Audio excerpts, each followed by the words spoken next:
অসমৰ চৰকাৰী আৰু প্ৰাদেশিকৃত বিদ্যালয়সমূহৰ আকাৰ আৰু বিদ্যালয়সমূহৰ ভৱন পৰিৱৰ্তন কৰাৰ বাবে আমি এখন সুদূৰ প্ৰসাৰী আঁচনি লৈছিলোঁ। বৰ্তমান সমগ্ৰ অসমতে 500খন বিদ্যালয় ভৱন নতুনকৈ নিৰ্মাণ কৰাৰ এটা বিশাল আঁচনি চলি আছে।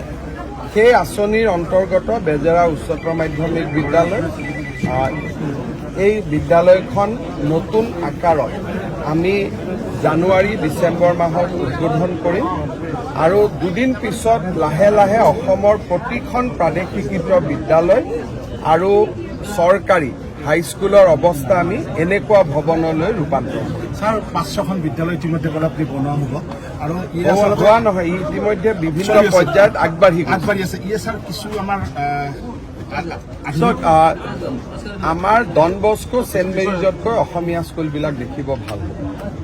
যিটো গতিত আমি কাম কৰি আছো, আজি ডন বস্কো ছেইণ্ট মেৰিজ দেখিলে যেনেকুৱা এটা লাগে যে ইয়াতে এটা পঢ়াৰ পৰিৱেশ আছে, কিন্তু বিনিয়োগৰ অভাৱৰ বাবে আমাৰ স্কুলবিলাকৰ পৰিৱেশবিলাক বেয়া হৈ গৈছিল।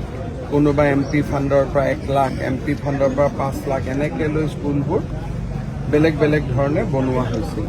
এতিয়া আমি প্ৰতিখন স্কুলতে 8ৰ পৰা 10 কোটি টকা দি ভৱনবিলাক নতুনকৈ বনাইছোঁ। হাইস্কুল পৰ্যায়ত এই কামটো আমি কৰি আছোঁ। 4000 স্কুল আছে, এই বছৰ 500খন লৈছোঁ আৰু 500খনৰ বাবে আমি টকা পইচা যোগাৰ কৰাৰ কাৰণে চেষ্টা কৰি আছোঁ, যাতে টোটেল 1000খন আমি নিব পাৰোঁ।